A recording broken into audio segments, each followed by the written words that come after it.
Good evening. You're watching the main news on HKIBC. I'm Janice Low. Here's a look at tonight's top stories. Fewer than 20% of future district councillors will be directly elected, and 40% will be appointed by the chief executive. Hong Kong's recession is over, with the economy expanding in the first 3 months after 4 quarters of decline.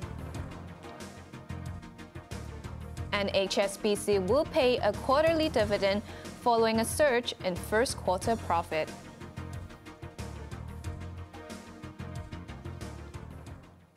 In a radical revamp of district councils, the number of directly elected members will be slashed by more than 80%. The chief executive said the overhaul, which includes the return of appointed members, will prevent any disruption to society. The government has drastically revamped the district council system. When the new term begins next year, Hong Kong's 18 districts will have a total of 470 councillors, 9 fewer than the bodies that were directly elected, apart from ex-officio members in 2019. The new councils will be headed by district officers instead of members choosing chairman or chairwoman. Only 88 seats, or less than 20%, will be directly elected.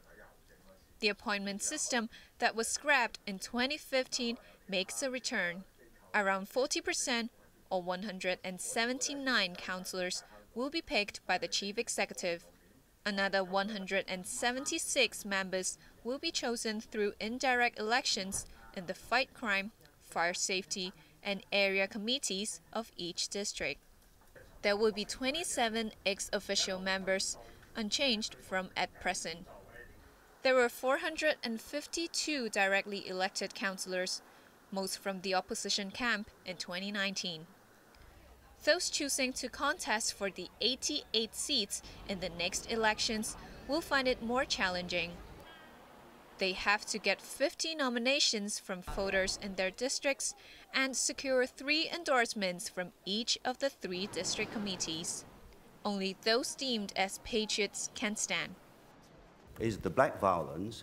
It is the attempt to make Hong Kong independent, and the attempt to cause disaster to Hong Kong society as a whole that we need to prevent. Lee criticized former councillors, whom he accused of trying to harm society by, in his words, jumping off a cliff. Hong Kong has emerged from recession after 4 quarters of economic contraction. Chief Executive John Lee is expecting a better performance in the current quarter, but the International Monetary Fund trimmed its forecast on the city's growth this year. Macy Mock reports. 喺第二季嘅經濟咧，係將會比第一季好嘅。 Chief Executive John Lee predicted a brighter second quarter when he announced this morning that Hong Kong's economy grew by 2.7% in the first quarter from a year earlier.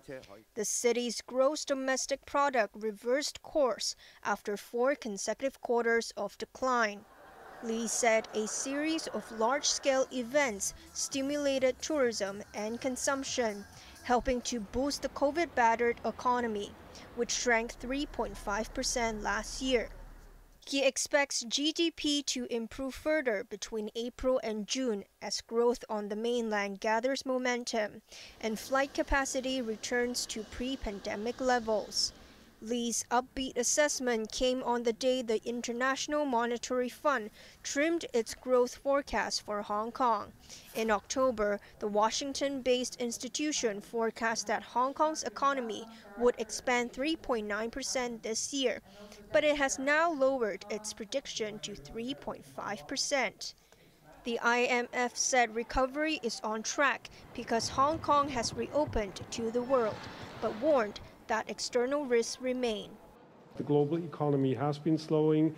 There are downside risks that could be partly a stronger impact of the monetary tightening that has already taken place, including some further tightening of credit in the United States or in the euro area. On the upside, we see some scope for stronger pent-up demand in Hong Kong as well as in China. The IMF predicted that Hong Kong's GDP will rise by 3.1% next year. Maisie Mok, HKIBC. HSBC has reported a sharp rise in profit in the first quarter thanks to bumper interest income. It will pay a quarterly dividend and buy back shares in a bid to shore up investor support ahead of a shareholders' meeting. Raymond Yeung reports. For the first time since 2019, HSBC is paying quarterly dividends again. That's after Europe's largest bank posted a pre-tax profit of $12.9 billion between January and March, triple the amount for the same period last year. The earnings smashed market expectations of $8.6 billion. Rising interest rates saw HSBC's revenues jump 64% to $20.2 billion. It also benefited from the reversal of an accounting charge of $2.1 billion after a planned sale of its French retail division will likely fall through. The bank will resume quarterly dividend payouts of 10 US cents per share and launch a new round of share buyback of up to $2 billion. That may placate some of its shareholders ahead of a crucial annual meeting on Friday, when they will vote on the resolution calling on the bank to spin off its Asian operations. Chief Executive Noel Quinn once again rejected that idea. We said for quite some time that we thought the fastest and safest way to get improved performance, improved dividends, improved returns was to execute the strategy we embarked upon just over 3 years ago. And I think the Q1 results provide strong evidence that that strategy is working. HSBC shares in Hong Kong ended the day up 4.5%. Its subsidiary Hang Seng Bank announced a dividend of $1.10 per share, up from 70 cents last year. Raymond Yeung, HKIBC. Revenue from taxes has fallen by 5%. This was mainly because money collected from stamp duty plunged 30%, Maisie Mok reports. Taxes that flowed into the city's coffers in 2022-23 amounted to $360 billion, down 5% from the previous year. The decline followed 2 consecutive years of gains, including in 2021-22, when taxes collected reached a record $379 billion. Revenue from all sources increased except for stamp duty. Inland Revenue Commissioner Tam Tai Ping blamed the drop on the slump in the property market. Stamp duty revenue in the last financial year plunged 30% from 2021-22 to $70 billion. Profits tax accounted for almost half of the money collected, rising by 4% to $174 billion. Salaries tax brought in $79 billion, up 5%. The figures were announced as the department sent out 2.4 million tax forms. It was the 3rd year in a row that the number of forms mailed has decreased. Wage earners must file their tax returns by June the 2nd, while business owners have until August the 2nd to do so. Those who submit their forms online are granted a 1-month extension. Maisie Mok, HKIBC. The chief executive said the large number of visitors during the Golden Week holiday and the wide range of places they visited will benefit the city's development and economy. John Lee added that this would create a positive image for Hong Kong. More than 760,000 people flocked to Hong Kong last weekend, almost half of them from the mainland. By the time China's Golden Week holiday ends tomorrow, the city would have welcomed more than 600,000 mainlanders. Chief Executive John Lee said he's very pleased with the number of arrivals, noting that it takes time for the tourism industry to recover after COVID. He said Hong Kong has lots to offer apart from theme parks and shopping.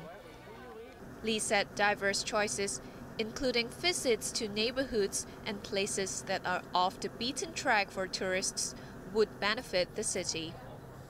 This will not just help tourism, but also make local developments to go hand in hand with the development of tourism and helping overall job creations and development of the economy, and also create a positive image of Hong Kong being a very vibrant and attractive city.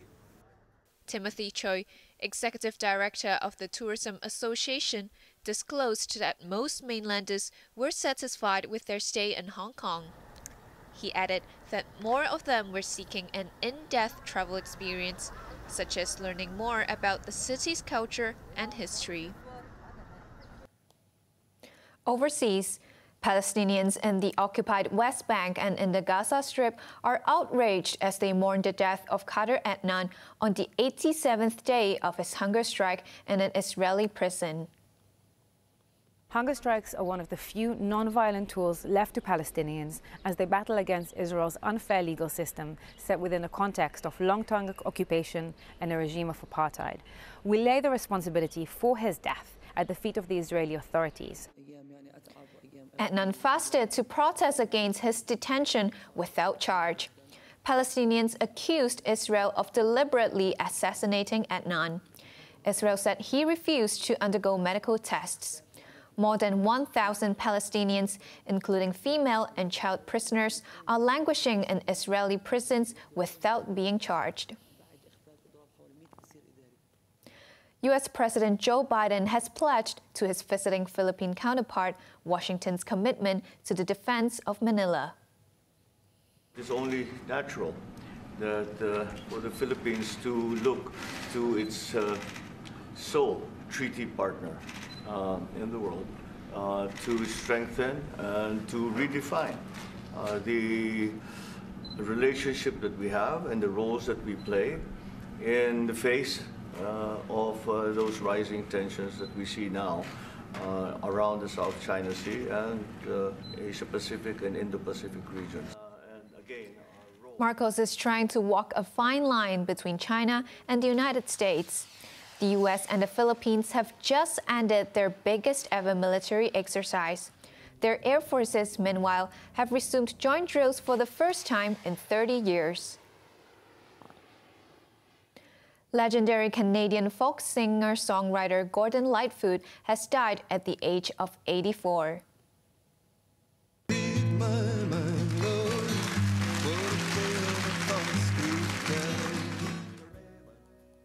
If You Could Read My Mind is regarded as the best of Lightfoot's songs, many of which were about Canada. He died in a Toronto hospital. The cause of death has not been disclosed, but Lightfoot had health problems during his career. He had 3 platinum records, and dozens of renowned artists covered his songs.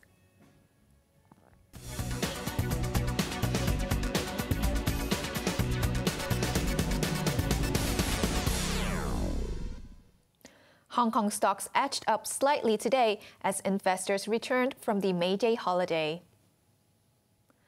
Casino stocks were winners, riding on the back of a 3-year high in Macau's monthly gaming revenue. Sands China jumped 1.8%, while Galaxy Entertainment advanced 2.2%. Locally listed mainland developers lost ground on weak sales last month. Country Garden gave up 1.5% and Sunac lost 4.9%. Now let's take a look at the market. The Hang Seng Index ended the day up 39 points. To the top 10 active stocks, Tracker Fund was down 1 cent, Tencent was up $1.40, while Alibaba was up 25 cents. HSBC was up $2.50, AIA was up 50 cents, while JD was up $2.30. To the foreign exchange against the Hong Kong dollar, the euro is at 8.60, the pound sterling 9.79, and the Australian dollar is at 5.25. Over in Europe, the FTSE 100 is currently down 8 points. On to the weather now. Sunny periods tomorrow after isolated showers in the morning.